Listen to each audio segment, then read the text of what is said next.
Hello, laddies. How are we doing? Today, we are going to be actually doing a react. Kind of a scary react. We're going to be reacting to 5 most disturbing caving videos. If you don't know what caving is, it's basically hobby of going into caves and, getting stuck. And, they find that enjoyable. Don't ask me now. You think I know what they think about? Hell no. I probably would never do that. But before we get into this video, I just want to thank you guys so much for 100 subscribers. It is truly a milestone. Smallest milestone, I'll say that. But I'm very grateful for it. I'm actually a little late, actually very late. Thank you guys so much. I would go big for this, but our 1-year anniversary is coming up. But anyways, let's get into it because nobody likes a long intro. On May 6, 2019, YouTuber Connor Kelly posted a video of him exploring an abandoned McCoy gold mine in the Nevada desert. However, what was supposed to be nothing more than a fun adventure with his family quickly turned into a disturbing experience. One that would likely stay with the group for the rest of their lives.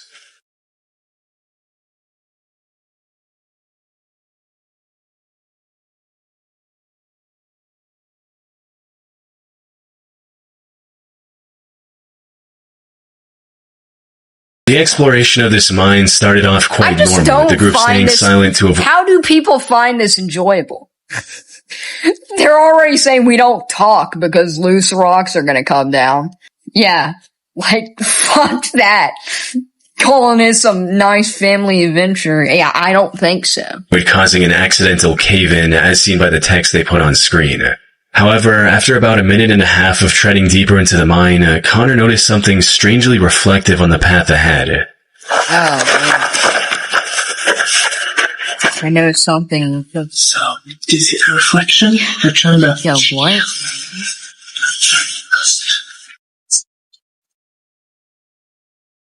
Dude, what if that's like some shit? What the Yo. Shoot! Dude, that's oh my, dude, they walked into a homeless man's humble hut, bro. Like, yo, what? Give me some. Okay, wait, don't move, right? What they found reflecting back at them was a shoe, amongst many more, in a massive pile with random bones scattered throughout it. Well, that's a bone right there. Actually, there's quite a few bones in this. What made this pile even more odd was the sheer variety of shoes on display. Many of them were clearly very modern, while some were models that were released over 30 years ago. How could such a random assortment of shoes end up in an abandoned gold mine in the middle of nowhere? Things took an even darker turn when the group ventured further into the cave and found a bunch of bones, including a relatively intact spine. This is waterflood. Dude, is that a fucking dinosaur spine? Like, what the fuck is that? So we can't trust this. Dude, turn around! By this point, the group was growing increasingly unsettled by these disturbing discoveries, prompting them to leave the cave as quickly as possible. And that's where the original video ends, without any explanation or resolution. Connor didn't provide any more information in the video's description or in the comments. He posted 4 more videos after this, but none of these videos included any updates on the disturbing encounter either. So, what's going on here? One of the first things that comes to mind is that this mine was the collection spot for a serial killer. This would explain both the shoes and the bones. A top comment on the video also backs this theory, stating, "If you ever listen to the Missing 411 videos, you know shoes are a major component of missing or abducted people. This sent chills down my spine." Which is true. A statistical analysis of the Missing 411 data shows that over 15% of the cases involve absent shoes. However, this theory isn't entirely likely. For starters, I couldn't find any news reports regarding this mysterious pile of shoes, which is odd since judging from the number of shoes, this supposed killer would have had hundreds of victims. Do killers keep that as like a trophy or something? Is that what they're trying to say? Do you think the killers wear their shoes? That'd be fucked. Well, I mean, they're killers, so they're already fucked. If this pile had such a violent history, it probably wouldn't go unnoticed by the media. More importantly, many people on the internet agree that the bones in the video are not human. The group in the video reaches the same conclusion when looking at the bones for the first time. No, it's like a cow or way too big for a human. Put simply, the odds of this being a serial killer trophy cave are very low. But given the animal bones scattered throughout the area, it's possible it was the feeding spot of a Then what? Oh, feeding spot for predator like a mountain lion. Brother, I don't know if anybody told you this, but tigers and shit do not carry no fucking shoes and stack them up. What are we doing? Also, why that tiger looking like that?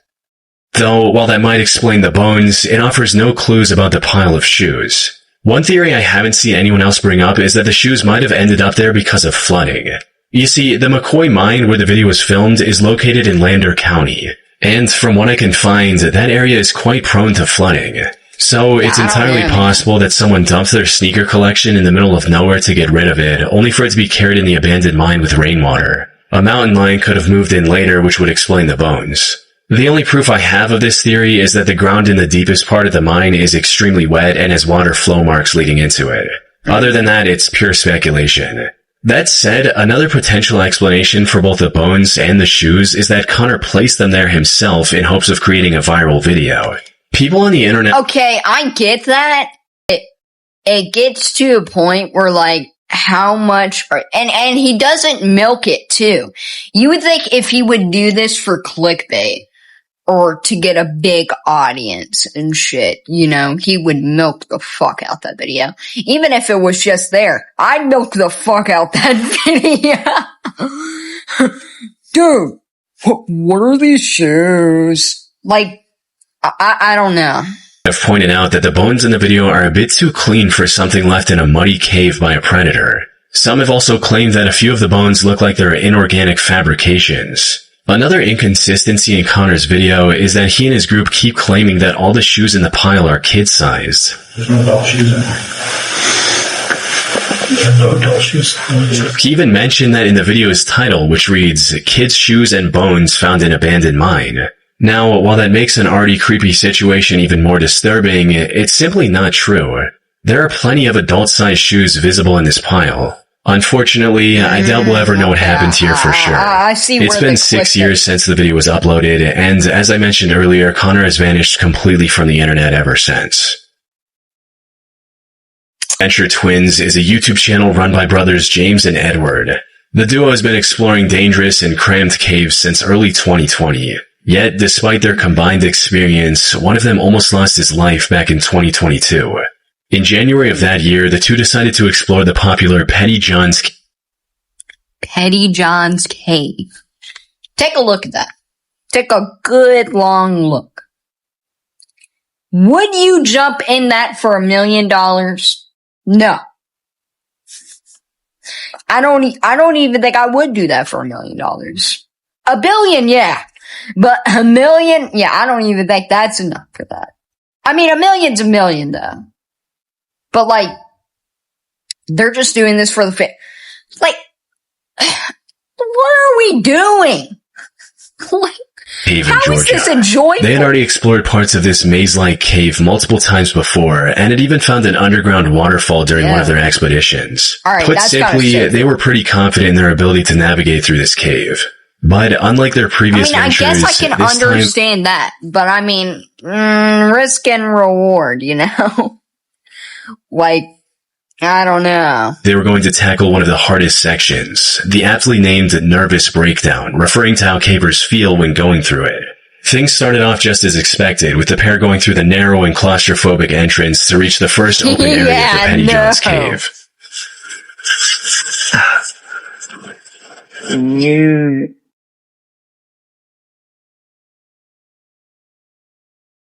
Whoa, entrance room! However, it didn't take long for the cave to begin closing back again, forcing the two to squeeze through tiny passageways. But that was only the beginning. After about 25 minutes of crawling through increasingly tighter spaces, they reached the first big obstacle, a muddy room with a narrow and steep hole in the middle. Jesus! They had to carefully walk Oh my god, dude. around this hole to progress. A single slip meant falling into the narrow hole and possibly getting injured. And given the lack of safe footing around the hole, it would have been near impossible for the other person to pull them out. After successfully navigating around this obstacle, they finally arrived at the entrance to Nervous Breakdown. Unfortunately for them, things weren't looking good. The area surrounding this entrance had collapsed some time ago, making it very difficult to figure out the path ahead. After looking around for a bit, Edward eventually found the real entrance and was excited to go in. He genuinely couldn't wait to find out what was down there and began his descent, leaving his brother behind in case something bad happened. What he didn't realize was that this was about to be one of the worst decisions he'd ever make. Because as he descended for a few minutes, Edward called for his brother, only to be met with complete silence. I found a rope! Oh no.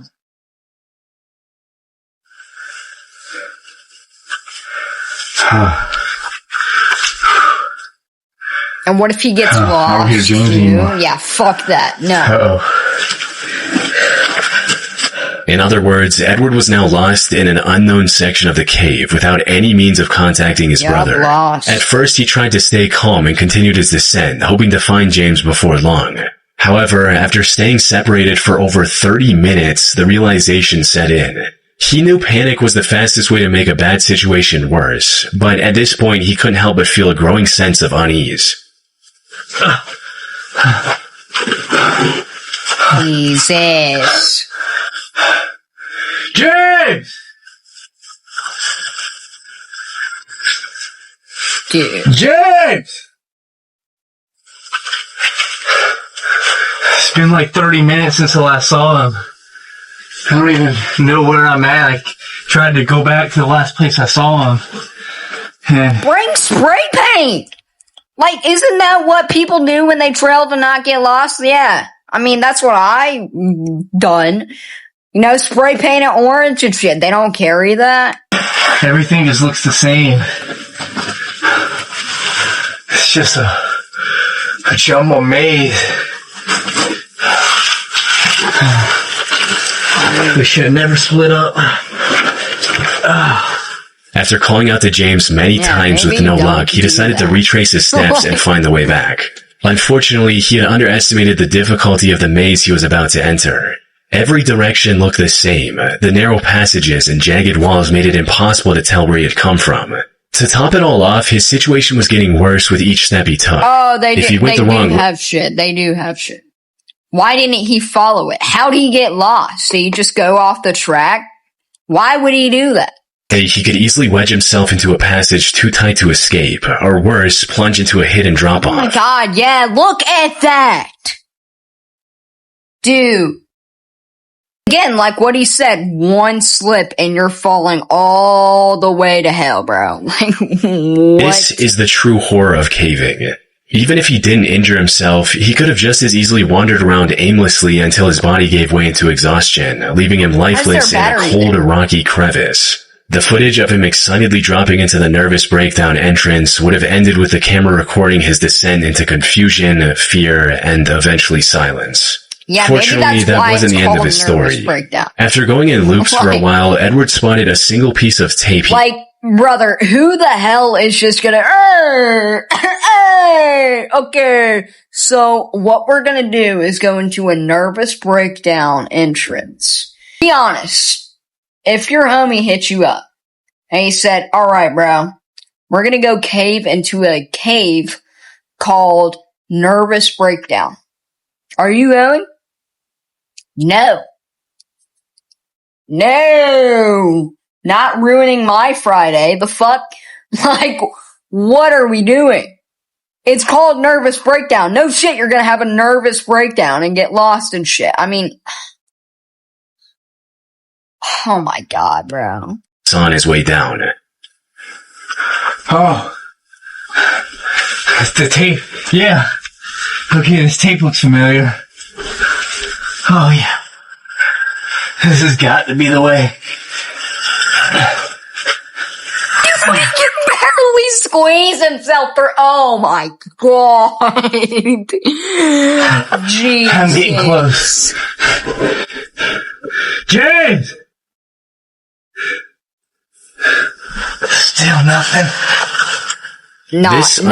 Something responds back, but it's not his brother. What do you say? Jade! Yes? It's like some child's voice. Yes. Fuck no. Expected clue turned out to be exactly what he needed. It helped him regain his bearings and finally head in the right direction. Finally, he heard the best sound he could have heard in that moment. James! Oh. You're over here? Oh. Dude. Dude, and you know that's slippery too. Look at the clay and shit on it. Man. Oh, hey, I see you're late. Dude. I thought we were never gonna see each other. Dude, I know. Oh. The two stayed together for the rest of the expedition and made it out alive without any major injuries. They're still exploring caves on YouTube, but now with a lot more caution. Jesus. In 2014, a group of cave explorers decided to conquer the Lost John's Cave in Lancashire. Do you think somebody went caving, like, drunk? Or, like, under the influence of something? Could you imagine? They're tweaking out in a cave. It would be either the best way to go out in a cave scenario or the worst way. England.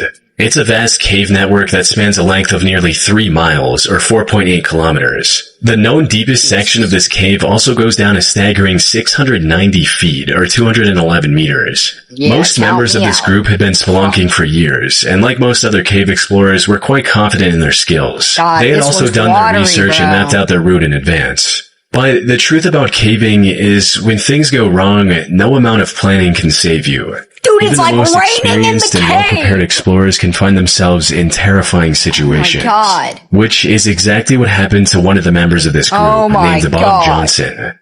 The expedition was going quite smoothly in the beginning, with the group using the equipment they brought with them to continue safely.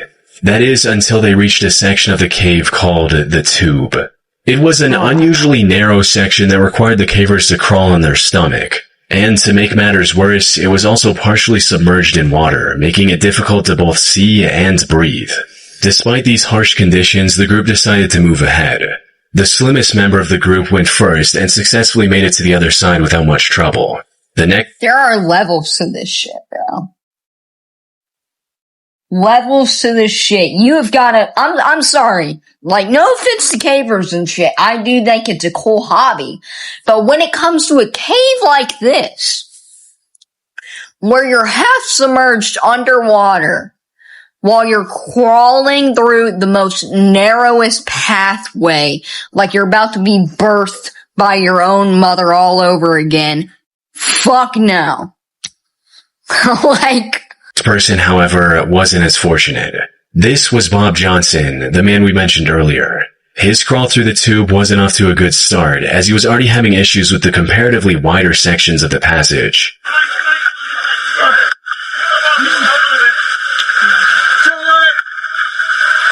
oh no. He then somehow managed to reach the tightest part of this treacherous section, but that's where his luck ran out.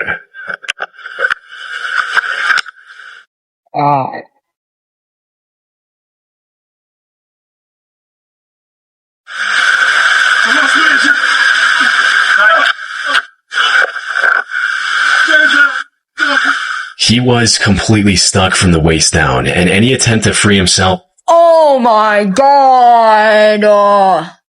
And then he blocks the pathway, so the water would just rise, drowning him, then eventually adding up and drowning the whole people as a whole, and they're all stuck, because they can't go back because he's stuck. Oh my god, dude, this is exactly what I was talking about. There are levels to this shit. Only made the situation worse.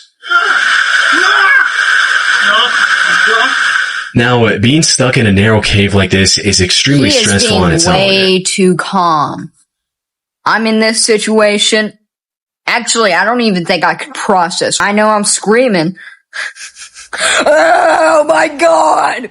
You fucking asshole! Why would you pull me in this situation? Yo! The walls close in on you, and every movement feels like it's pushing you further into the tight space. Panic sets in as you realize just how little room you have to maneuver, and with each failed attempt to free yourself, the fear intensifies. But as if the confined space wasn't enough to make his heart race, Bob now had to contend with something far more terrifying, the rapidly flowing water. Yup. Water makes any caving venture 10 times worse. In a dry cave, even if you're stuck, you still have time to think and plan your escape. But when water starts to rise, the situation shifts from bad to life-threatening. The feeling of water creeping up around you in an already claustrophobic space is a nightmare on its own.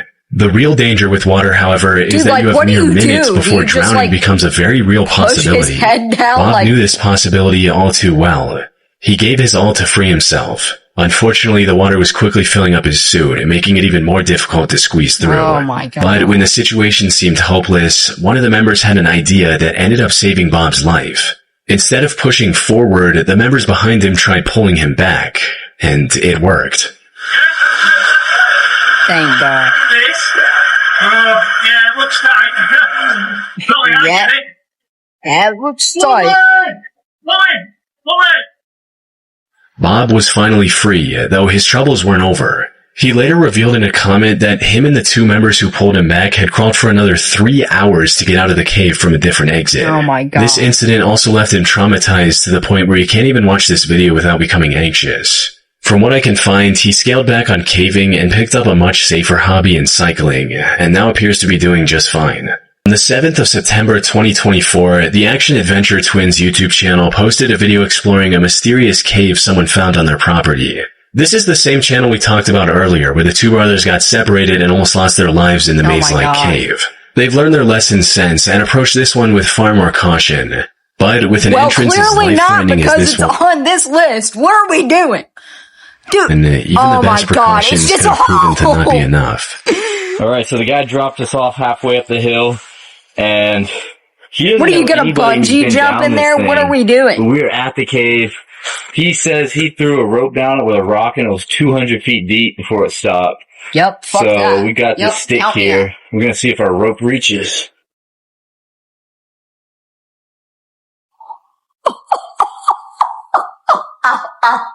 Oh, did you hear that fucking thing? Oh, bo, bo, bo. No, no. It's still, oh, you were right, it kept going. This alone is enough to terrify most people, with one person stating, "This channel has given me a new fear about walking in the woods. The fact that you could just slip and fall down a hole like that is insane. Oh, shit, Now I didn't anytime even I go think about anywhere, that. I wonder how many massive Oh, voids are right no. below my feet that I could fall into at any moment." But that didn't deter Edward and James. They quickly secured their rope to a nearby tree and began descending into the steep cave. What they found inside was nothing short of breathtaking. That tiny opening gave way to a vast chasm. Oh, wow. Yeah. Holy This is a shit. big one, man. Yo. However, before they dude, could that's fully a take in the Grand beauty of the Canyon cavern, underground. things took a dark turn. Just seconds into the cave, the two discovered what looked like human remains scattered throughout. That's comforting human bones, huh? Look how big they are. Dude, look behind you. There's like a little shrine of them. There's like, oh, that's a cranium. Dude, is that a human? I don't know. It's awfully round. Yeah, that looks human, man. That doesn't necessarily make, I don't know. I'm not a bone expert. From there, they continued exploring the cave as it kept getting bigger the further they went into it. They also discovered old caving equipment like ropes and harnesses already secured to the walls, a detail that only deepened the mystery surrounding the bones they had found earlier. If they did belong to a person, as the two Dude, and the crazy thing is at least one person actually fell. You know, it either goes, they were walking like that comment said, tumbled their ass down, or they went cave diving like that. Harness fucking broke. Oh my god. What do you even do in that situation? You're just like, yep, I'm dead. Fucking splatter on the ground. Oh my god. Suspected it was possible they belonged to a previous explorer. This explorer likely had an accident and died in the cave without ever making it out. On their way in, they did find scattered bones right below the entrance.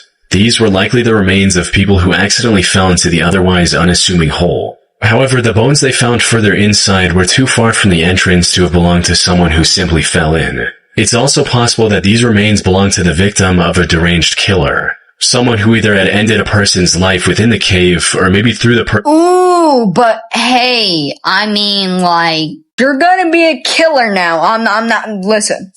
Hope none of y'all are killers, but if you're gonna be a killer and you wanna find a hideout, don't pull no dumbass Jeffrey Dahmer.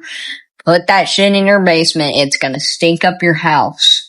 Find something like this in your backyard, put it there. Like, genuinely, that would be the smartest idea, if I'm being honest. into the hole and later dragged their body further into the cave. Some people, however, weren't convinced and accused the brothers of faking the whole thing, especially since the way Edward and James handled some of these remains felt a bit too casual. That said, while YouTubers faking these finds to get a viral video isn't fuck though. But still, that is a crazy ass cave though. Common, this one turned out to be true. The video received several comments from experts confirming that these remains were indeed real and human, with one such person writing, "My girlfriend and I are watching from Canada. We're both paramedics, definitely a human femur and a human cranium. But this raised an even bigger question. When did the owner of these bones pass away? If they disappeared into the cave in the last few decades, this discovery could end up cracking an unsolved case." I ended up contacting the action-adventure twins to see what they had to say or if they had made any police reports afterwards. We ended up contacting the authorities about the bones. They were determined to be human, and were apparently a Native American that either slipped and fell into the pit cave or was thrown in there after death and are 2,000 years old. While this did rule out the possibility that these bones belonged to someone more recent, the despair of whoever ended up in that cave alone 2,000 years ago is just as impossible to ignore. They likely fell into the cave, somehow survived the fall, and ended up starving to death while looking for a way out. Oh, yeah, that's even worse. I'd rather just splat on the ground than, like, break my legs, oh my god. Horrifying. Somebody needs to make a movie about that now. On October 28, 2004, 50-year-old Australian airline pilot and scuba diver David John Shaw broke the world record for the deepest successful dive in history. He achieved this by reaching a depth of 270 meters in Bushman's Hole, one of the deepest freshwater caves in the world. The sole purpose of this dive was to break the record. However, when he reached the bottom, he found something that stopped him in his tracks. He found the body of Dion Dreyer, a 20-year-old scuba diver who died in that cave 10 years ago. Since humans start sinking after a certain depth, Dion's— Oh my god, it's underwater! Okay, now we're really pushing the limits. Body never floated back to the surface. Given the extreme difficulty and danger of diving this deep, any plans to retrieve his body were also cancelled at the time of his death. However, a plaque in his name was installed near the diving point of Bushman's Hole, which is how Dave knew what he was looking at. After staring at the body in shock for a few seconds, Dave immediately got closer and tried to retrieve Dion. Oh, we saw the fucking body. Oh my god. What do you do in that situation? Unfortunately, after a decade in the water, his tanks were firmly stuck in the mud. More importantly, Dave had already spent too much time at that depth. Staying any longer would have been fatal. So he decided to tie a line to Dion's body and return to the surface with the newfound information. It wasn't very steep, and I saw the body move on to my left. I thought, oh, that's the end of going deep. So just tied my line to it, and by then I was, well, we won't discuss that. And so I just left my line. The news of Dion's body being discovered spread quickly, eventually culminating in Dave talking to his parents and promising to retrieve it. After a couple months of preparation, the next dive was scheduled for January 8th, 2005. Unfortunately, Dave's heroic attempt to bring closure to Dion's parents ended in a catastrophe far worse than anyone could have imagined. Cave diving, aka underwater cave exploration, is far more dangerous than regular spelunking. The divers have to manage their oxygen levels at all times, avoid often sharp rock formations, and explore the cave system in a far darker environment, because even the brightest flashlights aren't as effective underwater. Yeah, I didn't think about that. Yeah, maybe it is worse. All while making sure they don't get lost. Add in the immense pressure of 270 meters of water above, it becomes an almost insurmountable challenge, one that only a handful of people on the planet are capable of overcoming. So, everything needed to be perfect for Dave's operation to succeed. He worked with police divers, the defense force, and medics to ensure everything went smoothly, and they planned the dive second by second. According to the plan, Dave would use the line he tied earlier to reach Dion's body. After cutting it loose and putting it in a special body bag, he would begin his descent.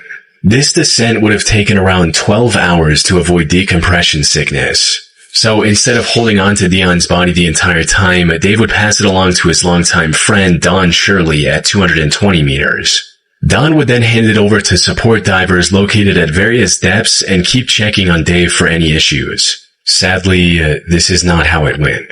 An hour and a half after the dive began, the surface crew received an ominous message from the support divers, claiming that they hadn't seen any activity from Dave or Don.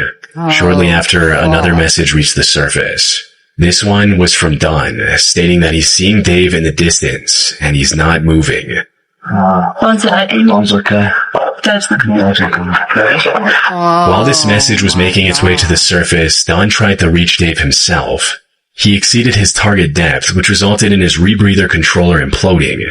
This also led to him suffering from oxygen poisoning and vomiting while 220 meters under the water.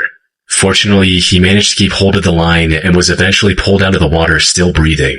Dave, however, didn't make it. But when rescue teams pulled out his body, they made a shocking discovery. Dion's body was attached to the recovery line as well. Following the recovery, investigators looked at the footage captured by the waterproof camera mounted on Dave's head. This is what they saw. Though I should mention, I couldn't find the raw footage from that camera. The only clip of it online is narrated by Don himself, Dave's best friend who we just talked about who almost died trying to save his life. The footage shows Dave moving alongside the line to find Dion's body, and then trying to put it in the bag. Unfortunately, this is where the plan started falling apart. Dion's body was unexpectedly loose from the mud and was moving around uncontrollably. Dave tried to complete his mission despite this, only to end up getting tangled in the line. Well, this line is just getting everywhere because this body is floating. It's not stuck. Everything's moving. Light gets caught on the line there. Move it out of the way. Still got a nice bright light. All this effort caused him to neglect his gauges, resulting in Dave feeling the effects of nitrogen narcosis, which include poor judgment, trouble concentrating, and reduced muscle and nerve function. Put simply, he lost everything he needed to survive at that depth. He tried to cut the tangled line, but the lack of coordination made it near impossible. As he was struggling to stay conscious, the last thing he saw was the terrifying view of Dion's lifeless face mask staring back at him. Shortly after this, Dave passed away. The only silver lining was that the tangled line kept Dion's body close to Dave, allowing him to successfully complete his mission by recovering the body, only at the cost of his own life. Wow. What a goat, man. I'm sorry I wasn't talking during that. That story had me speechless, bro. What was his name? Dave? Yo. Clap it up for Dave, bro. Alright, well, that's it for today's video. I hope you guys enjoyed. If you like more of this reaction content, I'm planning on doing it. Matter of fact, next reaction video I'm planning is going to be an analog horror reaction. So eventually either up here on YouTube, and on TikTok too. I'm gonna make a post and I'm gonna say 4 lucky people who tell me their favorite, analog horror video thing. It will be in the video and you will be credited and shit too. And yeah, so plans on that and shit. And yeah, Just more content on the way. Wow. Don't go cave diving. Yeah, that's it. Goodbye.